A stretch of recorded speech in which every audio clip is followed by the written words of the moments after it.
some of these people are now talking about how they've been traumatized living as a minority in America with brown skin. And I'm like, come on, who the fuck are you? You know what I'm saying? Like, I know you. I know your parents are doctors. I know that your main struggle was that you got waitlisted to Harvard.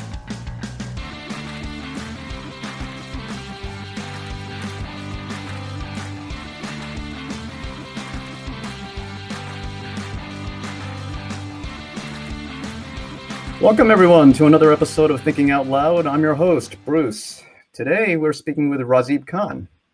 What's up, Bruce? Hey, Razib. How's it going? Good. Razib is a geneticist and writer in the fields of evolutionary biology and genetics, and today we'll be speaking on science, politics, and how each field has been affected by the other in today's social environment. Razib, how you doing?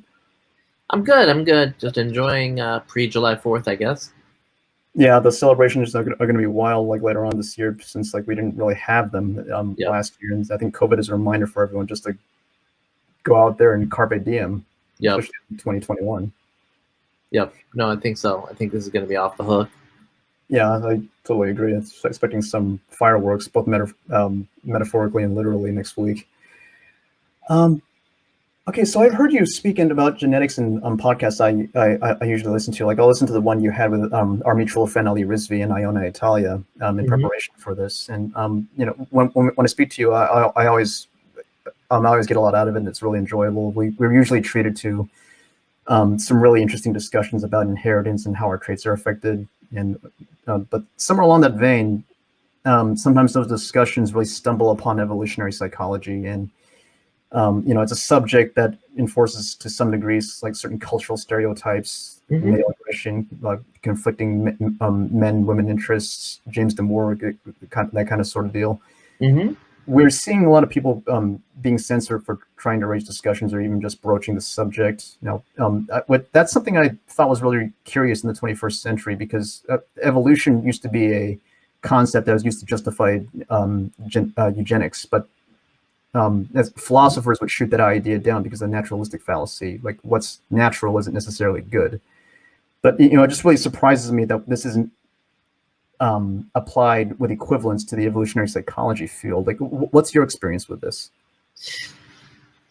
You mean in terms of evolutionary psychology implies the naturalistic fallacy? No, I mean, like, I think one of the issues people have with the idea of science influencing evolutionary psychology, like, let's take the male-female differences. Men are naturally stronger than women physically. Yes. Okay.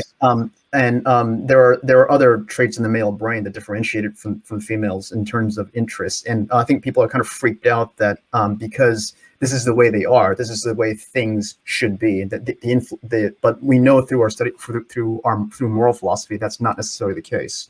But people are just really frenetic about this, and in my view, that should have been something that was resolved back when they used to think that evolution implied that eugenics was the way to go. It's clearly not the case. So, you know, we're freaking out about evolutionary psychology now, but everyone's pushing for evolution. So yeah. You know, this is obviously combined with the is-ought fallacy. The two are obviously confused. I know they're distinct. But so I think so part of the issue here is that people think when you make a descriptive statement, you're making a prescriptive one, right? So you know, I say like men are stronger than women.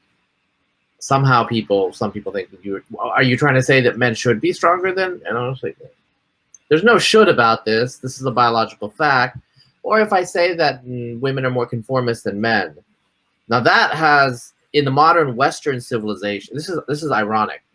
If I said this today in the United States, I think more people would think it was pejorative to women, that it was sexist. Okay? But if I say it in a lot of other societies, that would be false. Because in a lot of societies, conformity is good in terms of you should conform to the traditions and customs of your society. And being an oddball and thinking for yourself as an individual is not really seen as necessarily good. And there's evolutionary reasons for that, in terms of social cognition and distributing, you know, information and expertise, you know, across the population.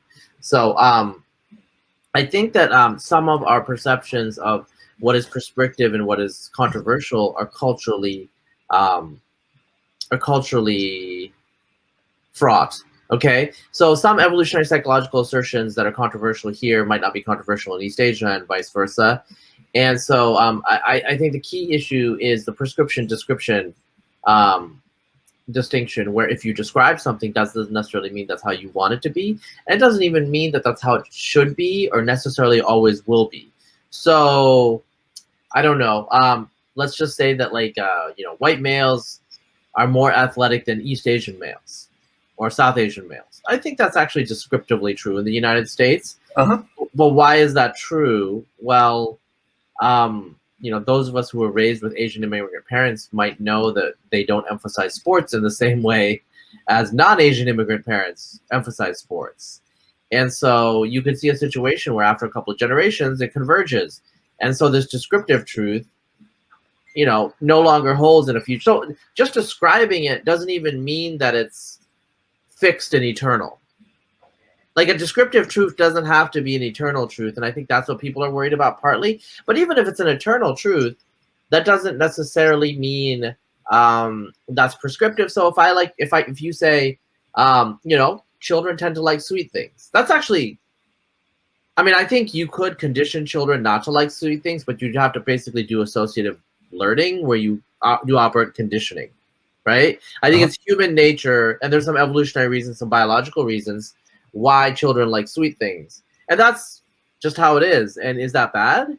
Is that controversial? No. So evolutionary psychology only becomes an issue when it touches some third rail of a culture war, right? So it's not normally like that big of a deal. It's only because evolutionary psychology is often fixed on sex.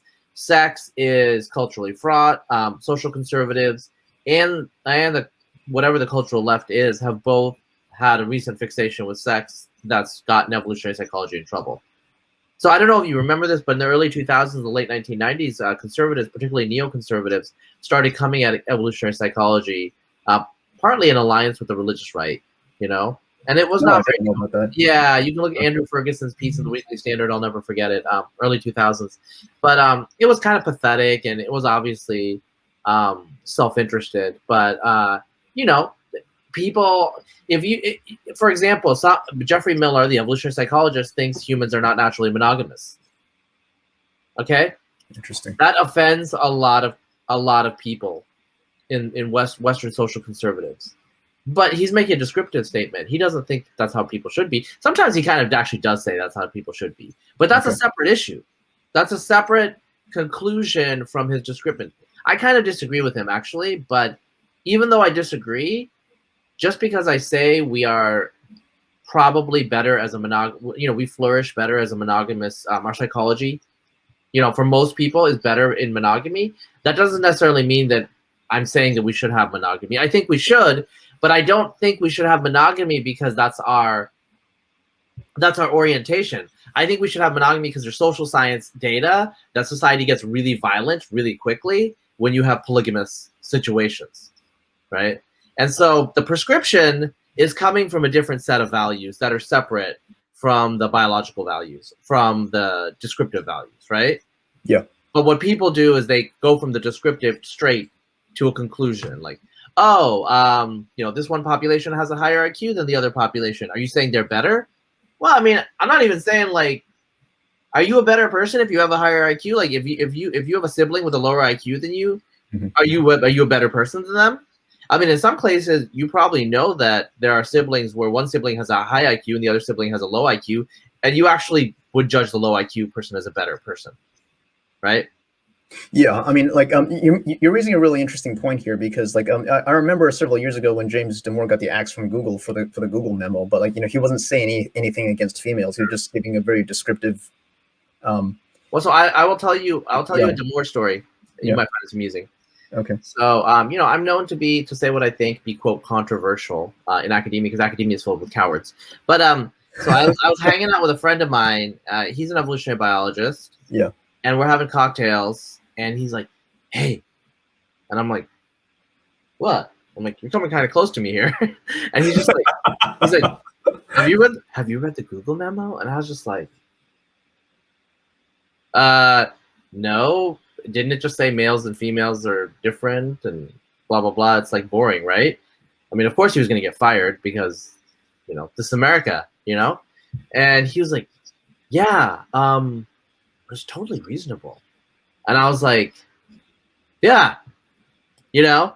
But of course, like, he could never say that to any of his colleagues. And in fact, I think I can divulge here that one of his graduate students was writing long online rants about how evolutionary biology disproved James Damore. But her own PhD advisor thought he was totally reasonable. Wow. This is the world we live in, right? Like, she was laundering his lab's reputation, basically, by saying, I'm an evolutionary biologist, and I think he's totally unreasonable. But the person's PhD advisor was privately telling me, oh, yeah, it totally makes sense. So this is the world we live in. You've rendered me speechless. Yeah, that's a true story. I'm not making it up, right?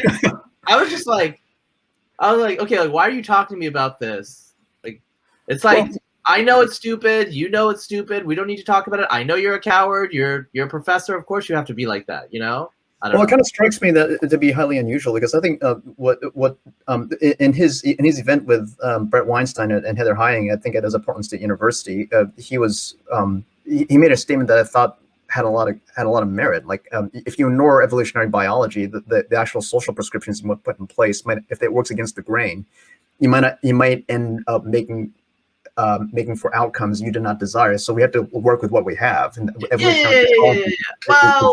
if it's an engineering problem, you need to know the parameters. Right. I mean, I think so. I guess, like, you know, what we're getting at here is like a confusion between the descriptive and prescriptive, and it's rife in our modern society. It's rife in pre-modern societies too. You know, when Descartes, you know, had his thought experiment of like, what if God didn't exist? That was considered blasphemous. But Descartes himself was a religious believer, and he was presenting the thought experiment to like show how God did exist. But it was blasphemous for the people at the time to even entertain the thought of God not existing, because that possibility opened up something that they thought was very frightening. And so I think it's the same side of reflex where, you know, you're entertaining possibilities, and that's scary to people, because then maybe everything that they think is true is not true. Right? I see. Well, we've interacted a few times on Clubhouse. One of the individuals who I love to speak to on there is Professor Jason Hill, and you know, he's a teacher of philosophy at I don't remember which college. One of his concerns is that, like, some of the works of literature he tries to teach in his classes are just outright rejected by some ultra woke regressive left students who think that this or that author or whatever was racist because they came from an era of a few hundred years before us, which is just totally asinine, and it's really dumbing down the field of philosophy and making us dumber in general. I mean, now you work as a geneticist, so are the STEM fields really impacted from your standpoint, from where you work and from an academic perspective? How bad has it gotten? It's bad. It depends on the field. Like in biology, evolution is way worse than biomedical stuff. You know, biomedical stuff is more skin in the game. People give a reaction. So evolution and ecology are really bad, especially at ecology, but it's going to evolution. There's a lot of just crazy stuff. I mean, we don't need to review it. It's just the usual stuff. And, you know, I mean, I don't trust anybody or anything now, and neither should you. If you do, you're a sucker. I mean, like, you know, people are like liars. There's like their public truth and the private truth, right? So, preference falsification, Timur Karan. Yeah. I think you just gave me the perfect segue to the next thing I wanted to ask you, because one of the reasons I wanted to get the left to get its shit back together was because, like, one of the things that they used to lambast the right for, and they still do, but I think it's disingenuous now, science denialism. The right is science denialist because they deny climate change. But here we have the left, and it can't claim innocence anymore because it denies evolutionary psychology.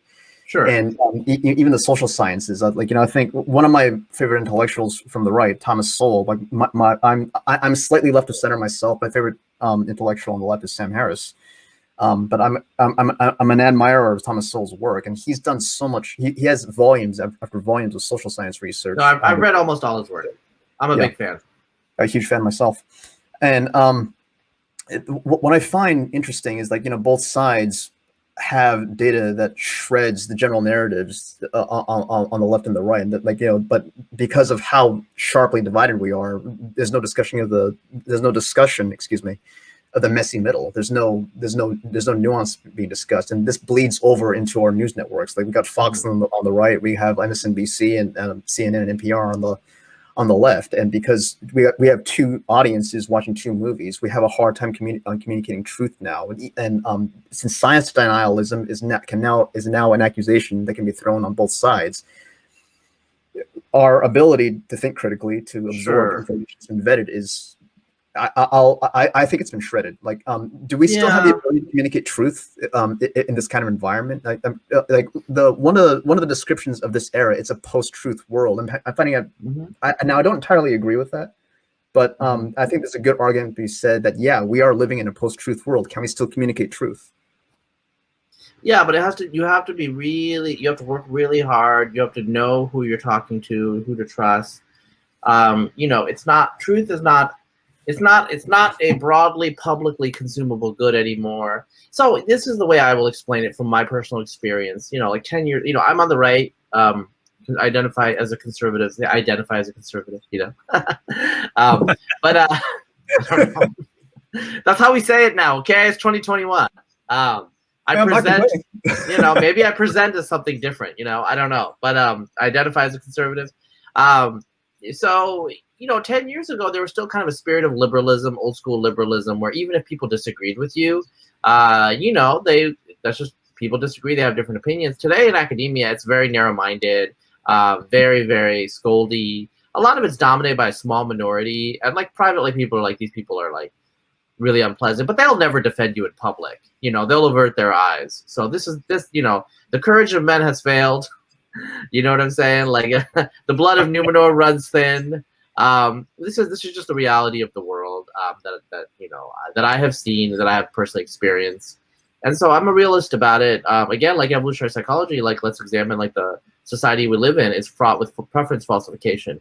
If the fields that are riven with preference falsification, what about the other fields? Right? So that's why like my trust level has gone really low, because I know there's a lot of preference falsification in the fields that I know.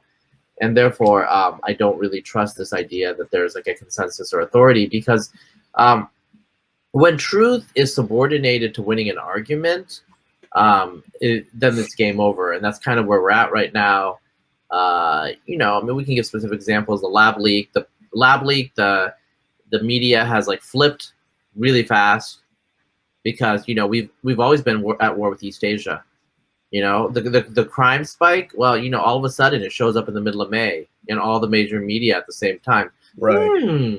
I wonder what's happening there. They've decided to change the narrative. Like internally, they've decided to change the narrative. So ultimately, Freddie DeBoer, one of my favorite, probably my favorite columnist at Substack, he has a piece about how like the media just isn't investigating the finances of Black Lives Matter. Like $10 billion going into these organizations. Media is not investigating. Why wouldn't they? Don't want to be accused of being racist. The media, Black Lives Matter is good. Trust me. There's no need to ask questions. There's nothing to see here. Go on. So I think we should be cynical. We should be skeptical, because they're lying to you, and that's not a mistake, and it's not a failure. That's their plan. They want to lie to you. They want to shape truth. I mean, those of us old enough to remember the Iraq War of the early 2000s know this too. The government manipulated the media, the national security apparatus manipulated the media and the public, sent us into a war that I think like 100,000 Americans died, something like that. Like it's like 50 to 100, I think, last I checked. Yeah. But like there's millions of people that got injured, which we don't even think about. And then of course hundreds of thousands of Iraqis, perhaps millions. I mean, it depends on how you estimate it in terms of like, the lost life died. So it was horrible, and it was because of establishment institutions manipulating the narrative, manipulating our perception of truth. And after 2008, the banks, they fucked us. Sorry, I'm sorry, but they fucked us. It's fun. But did anyone go to jail? No one went to jail. It's like we bailed them out, and the economy came back, and it's all good. It's all good. And then with COVID, of course, Donald Trump head in the sand. But read the New York Times, January 31st. Farhad Manjoo is more worried about what it's going to do to anti-Asian prejudice than the pandemic. Which one? It wasn't Vox, but it was one of the Silicon Valley, it was criticism of Silicon Valley for being xenophobic, for being paranoid. February 14th. They're criticized. I mean, in early February of 2020, the media is still worried about xenophobia. Don't be xenophobia. Don't call it the Wuhan virus. Call it something totally different. And then they lie and say, we didn't call it the Spanish flu then. Actually, we did. They're just lying. And a lot of scientists I know actually bought it, and they looked it up, and they're like, oh, this is a lie. So, they're incompetent. They don't know what they're talking about. All the elite institutions are pretty corrupt because we don't have virtue at the top. We don't have people willing to stand up and accept the truth as opposed to what's convenient in the moment to win the argument. Well, those are all excellent points. But there's something interesting I also wanted to run past you. It's like, if there's anything good to come from this current cultural moment, and whether it's good or not is still debatable. I've noticed, and you tend to spend a lot of time on Clubhouse yourself, so I want to I'd be very, very curious as to your opinion on this. I think I see more reasonable members of the left and the right being forced to communicate more in order to number one, in order to push back what's happening from the woke left and their merry equivalents on the right. Sure. And if the more reasonable people are speaking now, I don't think it's possible without some kind of detente. So we have material from the left being discussed with, say, someone like Thomas Sowell's work, who is just anathema to social justice warriors, and nuance is creeping into the picture through this weird new center. I think that might be forming. Have you noticed this? Okay, Dave Rubin. the new center. That was his. Please don't insult me. That's what he used to say, though. I remember there was a meme like, "Oh, this vital new center." I don't think you're on the left. I think you're on the right. You just haven't woken up to it yet. So there are magatards. That's what we call them. I'm gonna get in trouble but I'm assuming not too many conservatives watch this. There are people on the right who are just they're kind of populist. They're not super bright. But the issue with the left versus the right is the left has captured the elite institutions. The right doesn't have any elite institutions. So you don't really have to worry about these right-wing populists. They're just nah. Yes, they do. They have, the president was Trump for a while, but the deep state, the institutions are all captured by the cultural left. Okay, including the military now. With critical race theory readings and all these things, and that's crazy. Yeah. So I mean. And now I don't know, this is a right-wing meme. I thought it was a joke. You can check to see if it's apparently not a joke, but I'm still thinking it is a joke on some level. There's a new commercial that football is gay. What? Well, it's gay, it's lesbian, it's for pride. But it starts out with football is gay. Football is lesbian. Football is trans, and then football is America. It's fine, but it's just it would be an SNL sketch from 15 years ago, gay foot, I don't know. It's because it's woke capital. They're trying to kind of capture the cultural zeitgeist, even if it sounds ludicrous. Football is gay. I don't know. I don't know what they want to do. Anyway, my only point there is there are people on the left and the right who have a lot in common, but really it's just people on the right, because I understand that you identify on the left. Brett Weinstein identifies on the left. I mean, Brett Weinstein had to go on Tucker, though. The only people that give him a platform are the right. And the reason is because the right is weak. The right needs allies, okay? And so at this point, I think what needs to happen is people just align on the center right. They fight the social justice left. Once the social justice left is beaten, then you can have the left right fights again. Okay, but until because the social justice left does not believe in liberty, does not believe in freedom, it does not believe in truth. All it believes is victory. So you need to go to war with an army that believes in victory, and the right believes in victory. Okay. Yeah. Now, this is where I want to make a kind of segue into politics. Like, you identify as a conservative, but if I didn't know anything else about you, like hearing you talk and the way you discuss science, I would have mistaken you completely as a liberal on the left. Although that label liberal is something sure. I can't even use to describe the left anymore. But you're trying to say I present as a liberal, even if I identify as a conservative. That's what I would have thought you were. Are you trying to say that I'm trans ideological? Well, what I wanted to ask you is, how did you come to take on that label? Like, I've done a lot of research into when this whole madness took off. I was doing a lot of research into these terms, and but I have my own ideas. But wanted to hear your take on what conservatism means to you. So I remembered. I remembered listening to Shelby Steele, the Black conservative. Shelby Steele, yeah. In the 1990s, in the early half of the 1990s on NPR.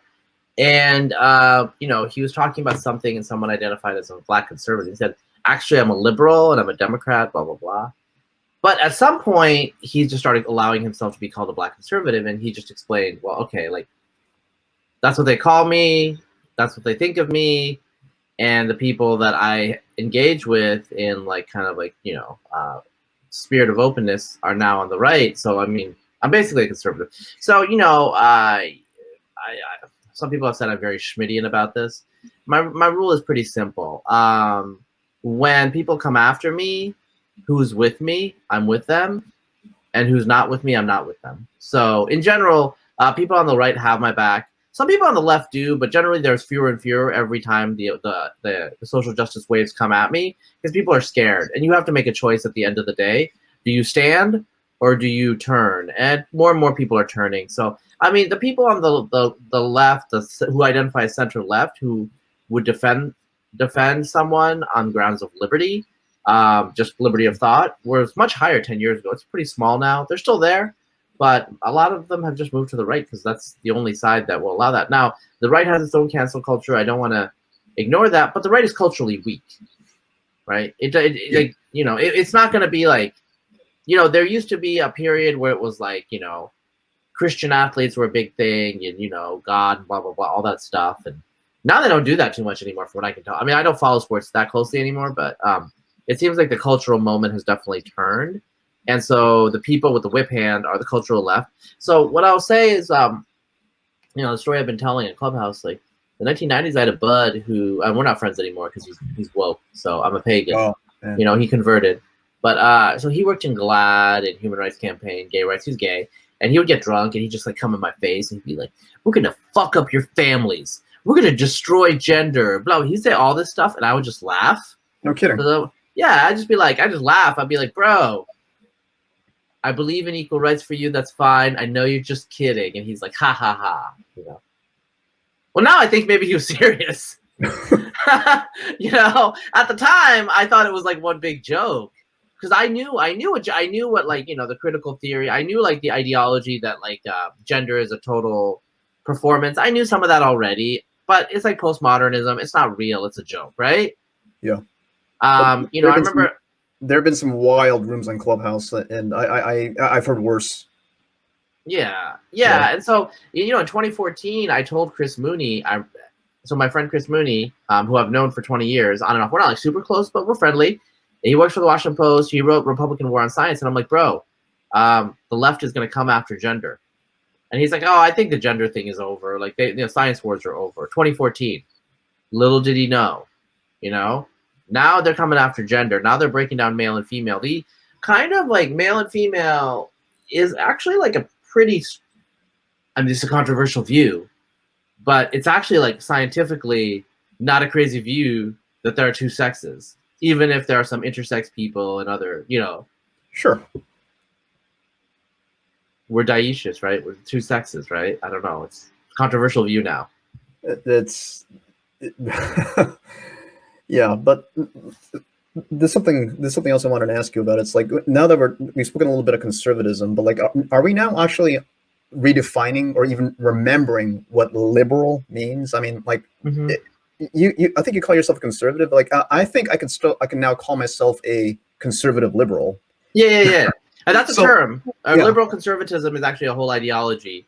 right. So You know. yeah, I mean, I was having breakfast with some conservative friends just a few weeks ago, and all we could talk about was how critical race theory is becoming just how it's everywhere now, and these people are perfectly fine. You know, they've been accepting people of all shapes and sizes, gay, straight, transgender, color, whatever, what have you. And when we were speaking, we were talking about free speech, open inquiry, individual rights. I halfway through the breakfast, I was just wondering to myself, what kind of twilight zone did I wake up into when my conservative friends actually sound more liberal than the people I know on the left? I grew up in Silicon Valley. Sure. That's as left as it gets. No. Now, all we talked about was how everything has been hijacked by the regressive left, and now and so when you think about it, conservative liberal doesn't actually sound as oxymoronic as No. one might think. So, but the thing is, we I'm willing to bet my next month's paycheck. I could walk down the street and no one will be able to tell me what liberal or conservative means. But now, because these terms are really taking center stage, Yeah.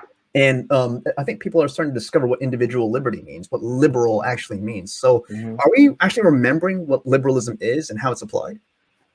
Well, I mean, in a way, partly because there's a rise of illiberalism on the right and the left, right? And so now it's becoming more salient.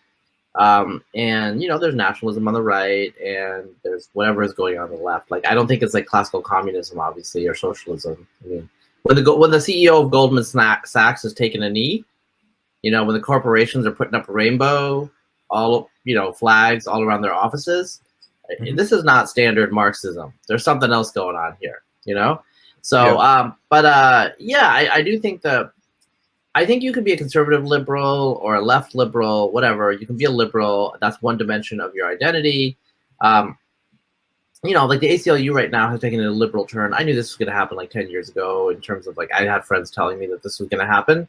Like in terms of as people retired and turned over, the new regime was totally different. But there's old school people like Nadine Strawson and the old like leadership at the ACLU who are still like old school liberals that believe in individual liberty. And so those people exist. They're not as common in the younger cohorts. Like a lot of the Zoomers are very intolerant and very narrow-minded.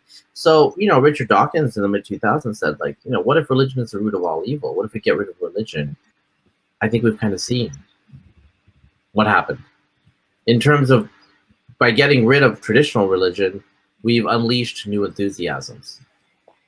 And wokeism might not be like a fully fleshed religion. I think it's a kind of a poor analogy, but it is harnessing religious passions.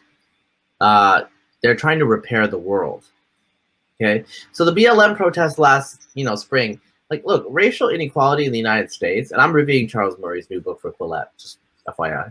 Sure. Mostly because we couldn't find anybody else to review. Because people are scared to review the book. Okay, but in any case, so it's been with us for so long, and yet last spring people are just like, we need to end this now. What are you going to do to end this now? I mean, like, you're not going to be able to end this now. You're just going to talk a lot and act all crazy, and that's exactly what happened. And people with money and power and connections, they're fine, but some little people got canceled here and there. The revolution, it needs to feed. It always eats its own. And so I think like what we're seeing here is the birth of a new left, a post-liberal left, left with a vision of the world. And so, I like to say, this is, you follow me on Twitter, so I like to say we're in the Kali Yuga. Like, the Kali Yuga. Yeah, like the dark age, the fallen age. Like where everything is being inverted and perverted, where it's like, what is beautiful is actually ugly and what is ugly is actually beautiful. So, for example, like to be concrete about this, a lot of people want to figure out how they're marginalized. Okay. I know well-off upper middle class people who are trying to figure out their angle of how they're actually oppressed. That's Now the idea these, right there. Yeah. yeah, but these people are good looking, well educated, affluent. They should be reveling in the glory that their life provides them, and probably giving more to other people. There, but for the grace of God go I. But they should appreciate what they've been given. Instead, they want to cry. Like, let me give a concrete example. A lot of South Asian Americans, like Indian Americans, are super rich. They're well off. But they some of these people are now talking about how they've been traumatized living as a minority in America with brown skin. And I'm like, come on, who the fuck are you? You know what I'm saying? Like, I know you. I know your parents are doctors. I know that your main struggle was that you got waitlisted to Harvard. I know that you got a lot of crap because you decided to go to Rockefeller to do your PhD in molecular biology instead of going to med school. These are your struggles, okay? Yeah. Don't put your struggles next to people who are poor, or maybe like, a poor black single mom in the city, or, like a drug, a family with drug problems and that. Those are legit people that have issues. You don't have issues. But the upper middle class people, they're the ones with the language. You know what I'm saying? Like, they can just go into a room and be like, well, actually, I'm non-binary. And, I'm, as a brown-skinned person, I've been microaggressed my whole life. And when I was a kid, people would ask me, like, how I learned English all the time. Now, the last part is actually true of me. I'm not non-binary. And I haven't been microaggressed all my life. I have microaggressed all my life. So, I have to be honest about that, But I'm just trying to say that, like, we're living in an age where everything is flipped upside down and people are trying to find how they're marginalized. And that's the best thing. And, like, let's talk about obesity. After COVID, I've like struggled with, gaining some weight, and I'm trying to lose the weight. I think a lot of us are. But now people are saying, like, you could be fit at any weight and, just accept yourself and be body positive. And, like, frankly, people who are obese who lost weight that I've known, like, we're high-fiving. They're happy. They're happy about moving in the world as they were meant to move. Okay, that's the number one thing. Let's set aside the aesthetics. When you're of, like, normal size, you can move in the world and locomote as your skeleton is designed to allow. Skeleton and muscles are allowed you to, right? Yeah. Like, I've never been obese, but I've talked to obese people, and they're like, one of the big things is like, wow, I just like race upstairs. Well, I'm like, you should race up. You should be able to race upstairs. Like, why is that a big achievement? Well, they were obese their whole life. But I mean, then there's the aesthetic thing, and I think that's I don't think we should put that off the table. Like, beauty is important, and I want my children. I have children. I want my children to, like, judge people on what's on the inside ultimately, but we also know that what's on the outside matters. Like, let's be entirely frank, okay? And so I want my children to be better as human beings than they are, but I also want them to be realistic about how they're going to be evaluated. Sure. Okay? And so I don't want to tell them, well, you know what, you're beautiful no matter what. Now, at some deep fundamental level, that is true. Okay? Like, you have a beautiful soul. But on another level, you also have to, like, work on your presentation and be serious, and I'm like, you work in Silicon Valley, I've been in, like, tech for a while. You know how we dress. Like, we look a little schlubby sometimes. Like, take the hoodie off. You know what I'm saying? Like, that's not the whole thing. Like, take the hoodie off. You know what I'm saying? Like, if you're, like, presenting in front of, you're trying to raise for your seed round, maybe don't wear the hoodie, or at least wash the hoodie, Well, my hair grew all the way down to my shoulder blades during COVID, so I had to cut it when we started coming back out. So I know what you mean. yeah, and like that you're not like any worse of a person because of that, but right. You need to present yourself in a certain way in the world, and so we need to be realistic. We're lying to kids, we're lying to young people if we're saying that they can't do that. Like, people, there's a lot of therapy, culture, trauma, all this stuff, and like, trauma is a real thing. Like, there have been people who've been raped, there have been people who've been assaulted, there have been people who've seen their families be murdered. Like, I knew a girl once, and her family survived the riots in Jakarta in the 1990s, the anti-Chinese riots, and she saw neighbors being murdered in the streets. Well, I can't tell you how much it just angers me to hear, like, again, I'm bringing up Clubhouse. I'm on there so much, having these conversations about how some individuals who grew up, like you said, in an affluent Western society that has graced them with so much, actually claimed to be oppressed.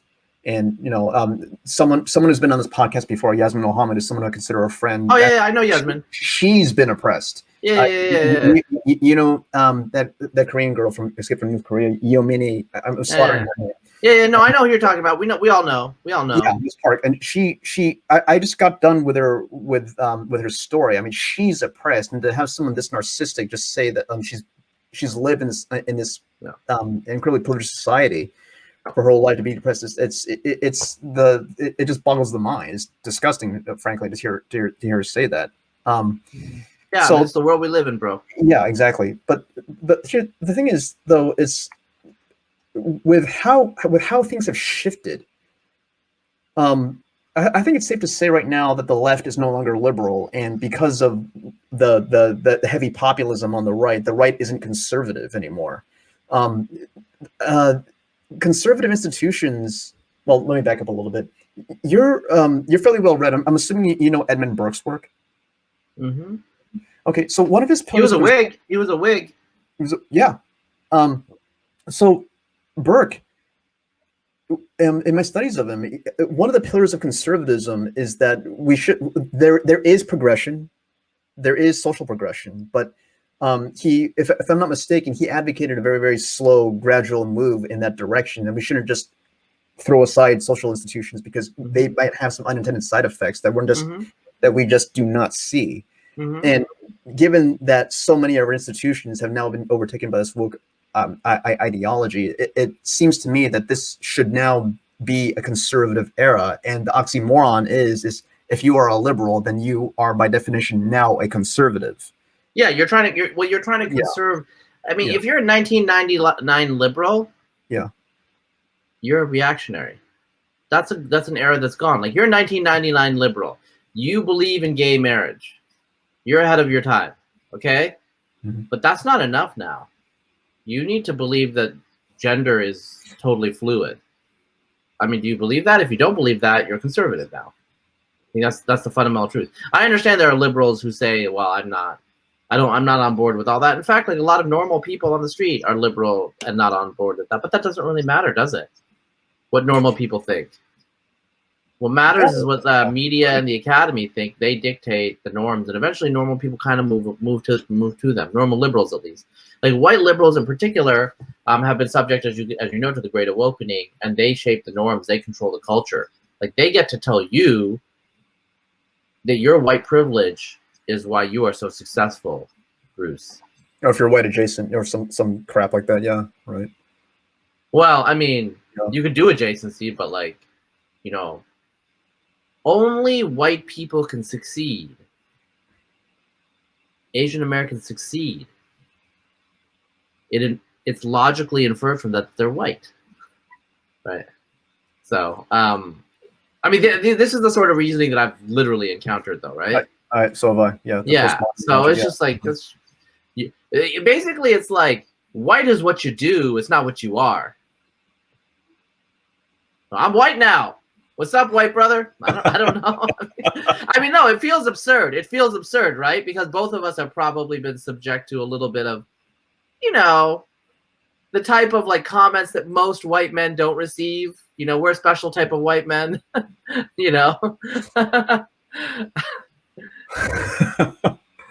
Well, that's. I'll just say that's quote unquote interesting but that's for another time. But the last thing I wanted to ask you about was that you made a point about religion, about woke ideology taking some kind of dimension similar to that. That's actually an argument that I've never quite been fond of. I think it's one of the reasons why is because I think that religion, Christianity especially, has morphed and shifted across time as new values, new modern values like the end of slavery, women's rights, all the good stuff. As those have been included in the social atmosphere, it's been incorporated by Christianity, and Christianity, like in its newer forms, was more or less, for better or worse, used as a vector to spread it, although they had to chop off large parts of it to switch to the modern era. I'm not convinced that, uh, at least I don't see necessarily that because this mainstream religion in America is dying, something immediately needs to come and plug it in its place. I don't quite see the logic behind that. Could you explain your views as to why you think this is the case? I'm not entirely convinced here. Yeah, I mean, I think the basic logic is nature abhors a vacuum, and so there's an old idea, which like I honestly I would say I was moderately skeptical of 15 years ago.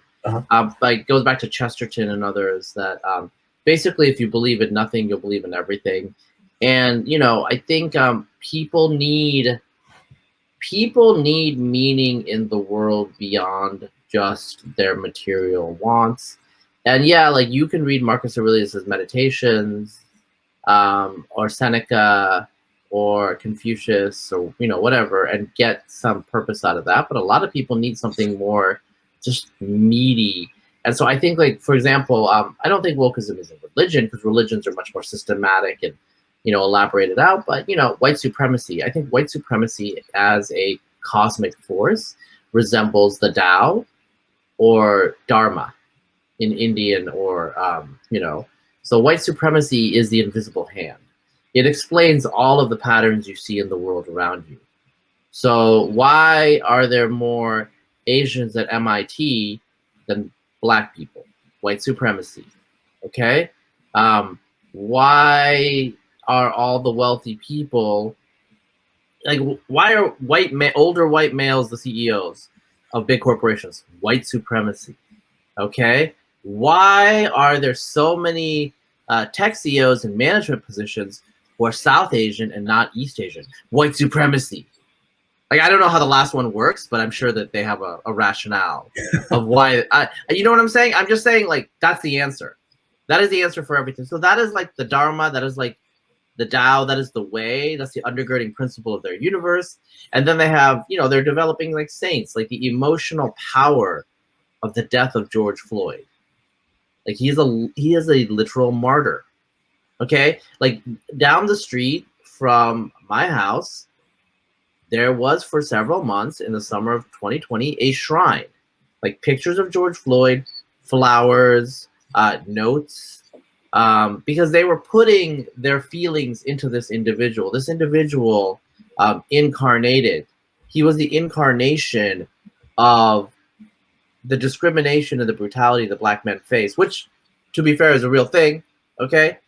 But they put into him the weight of our whole society, this systemic racism and all that stuff. So I don't think, like, there's no church, like the church of the protests, it's very incoherent. It's a social movement, right? But why the social movement was potent is because it appealed to the emotions of the people, okay? So when they were causing havoc in those communities, when they were burning down buildings and all this stuff, I would argue, if you're an effective altruist, you would think that is going to be utility. That is not going to be utility maximizing for them. It just feels good in the moment. It's a symbolic act. And actually, the businesses are going to move out of the neighborhood. There's going to be more economic deprivation, et cetera, et cetera. There's going to be increased polarization. People outside the neighborhood, people outside these communities are going to see this behavior and then tar the whole community with that behavior. And then you had the situation with the defund the police and depolicing. Police are resigning in Minneapolis, and then look at the murder rates. Oh, yeah. Okay. Yeah. So, but in the short term, it made people feel good. And like, God help you if you spoke up against it. But it made people feel good at the time. Mm-hmm. Even though we knew, I mean, like, the Minneapolis council people were saying, we're going to defund the police, and then they were investigating private security for their own neighborhoods at the same time. So defund the police is a symbolic thing, but they're going to be safe in their own house, okay? The poor people, on the other hand, God help them, because that's the only person that will help. That's the only help that they're going to get. Anyway, so I'm just saying that religion makes you do irrational things because it makes you feel good. It makes you feel like you're striking, something against like the cosmos, against evil in the world. And I think That's what the flare up last summer was. There was some ennui. There was COVID. It was in the wake of Ferguson and other things. It was pregnant. It was at the end of the Trump administration, and so there was a lot of pent up energy, and it exploded. But I mean, we know about the death of Floyd. We know about all these other people, but like, what about the retired police officer, black retired police officer, grandfather, security guard, who was shot in the head, I believe in Minneapolis, in chaos? Like, there's no shrine to him. Most people don't remember that guy, but I watched the video. Oh. I saw the guy getting hit. This is a grandfather who was shot in the head. Wow. But it was only property. There was no violence. There was violence, but that's not reported. And Matt Iglesias has talked about how like they made a conscious effort not to report the looting. And he was kind of like opposed to that, but they were basically like the whole media. They made a conscious effort to not report the looting, and they were hoping that the looting would die down, and it did die down. But they took a risk. They were not acting as objective observers. They were roll the dice. Yep. They were participants. They were activists. So that's just the world we live in. It's not the world that we want, but it's the world we live in, man. I mean, it's the idea of see, again, like I was coming off reading Eomini Park's story, and like she when she came to South Korea, she was exposed to some aspects of Christianity. I'm not going to say I'm not going to go so far as to say it was fundamentalist, but she drew a lot of parallels to it and to what they were taught in North Korea. They were taught to worship the Kim family, and it had a very, very religious structure to it. And while I'm still not entirely convinced that this is a new religion, I am somewhat sympathetic to the idea that humans are seem to need to grasp something to believe. Like I think like Michael Shermer's one of Michael Shermer's books makes it clear that humans need to find patterns, need to see something. It's part of our evolutionary nature. Yeah. It becomes a really, really interesting question. Like, why, now I'm an atheist myself. I don't think we should go back into the world of religion, but like people in general do not tend to participate in the battlefield of ideas. We have jobs, we have a life outside there that we don't tend to get into intellectual conversations. So reason doesn't tend to be speak for yourself. Speaking of sorry, I'm joking. But it seems I lean some. I tend towards some plausibility towards the idea that in general we need some kind of heuristic, and it's still really up in the air. Like, what do we replace religion with? I mean, Sam Harris puts out the idea of that. He puts out a meditation app, and one of the things I want to ask him if we ever get the chance is, like, has he found benefits in secular rituals, like practicing ceremonies, the Japanese tea ceremony, or some other aspects that have that's practiced ritualistically, and what kind of benefits do they have to a society that is moving away from its superstitious beginnings? Yeah. So, I'm an atheist. Always been an atheist. I will say that I am much more positively disposed towards traditional religion now. Not myself personally, but for the people, because I think of them as somewhat evolutionarily adapted institutions and systems that have worked for a while. And so, I'm not saying that they're Lindy, but I mean, they could be Lindy. I don't know. I'm okay with anything to replace them. I just want the people to be chill. They're not chill right now. The bottom half of our population is subject to a lot of ennui. As lower class white Americans are starting to die more and more rapidly of despair. I know we talk about systemic racism and all that stuff, but lower class white Americans, they're dying faster and faster. And if they were not white, we would talk about it all the time. So we need to think about that sort of thing. I think here's a crazy idea. It's probably because I'm a science fiction nerd.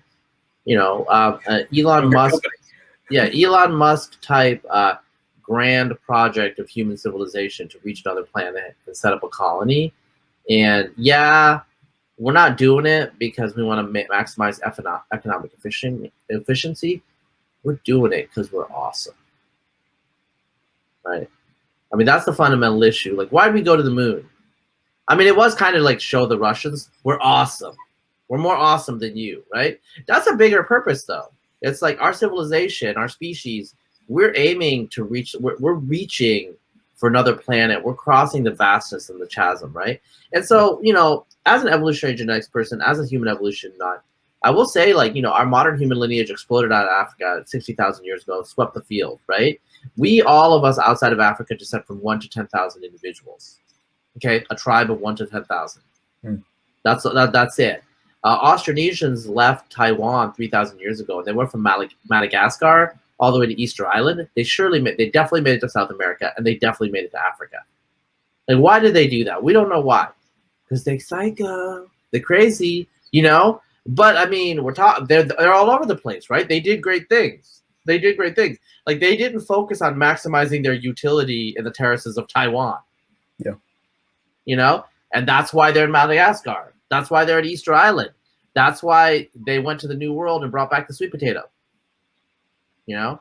And so what I'm trying to say is, like, instead of like interrogating our privilege, let's bring back the sweet potato from Mars. I don't know. I mean, well, since we're both science fiction nerds, I think that I'll end like this. Let's get away from, let's somehow navigate this new social justice extremism, and hopefully somewhere along the line get back to the idea of, you know, as they say in Star Trek, explore strange new worlds and pushing the horizon of humanity. Well, I feel like I feel like we in this country are looking backward now on the left and the right. Yeah. We need to like reorient ourselves and face forward, because there's stuff coming at us. There's asteroids coming at us, you know. So we got to do a course correction soon, or it's done. Like, I always joke, like, you know, American culture right now is in a situation where it's just like, nobody move or I'm going to shoot myself. You know, we're holding ourselves hostage. Well, I hope we will get back on track. I mean, we have new institutions coming up to replace the ACLU, although it's got an uphill battle coming. Like, you know, I volunteer with FAIR, and it's a growing organization. I know a lot of people who want to get on board. But Razib, I gotta cut this short. But like, it's this is a fantastic conversation, and like, yeah, it's great, Bruce. Well, it's so. Before we end, like, where can people find you? Yeah, the easiest way is go to razib.com. And you can find all my links. Go to razib.substack.com. That's probably like the place where I'm most active right now. But, you know, Razib Khan on Twitter. You can find my clubhouse there. And then I have a blog, Gene Expression, which is like a little bit for the nerdier genetics set, if people are curious. Okay, well, we'll list that information down below in the link when this goes live on YouTube in a few days. I'll make sure you know about that. Razib, you're fantastic. Thank you very much. It was nice talking to you, Bruce.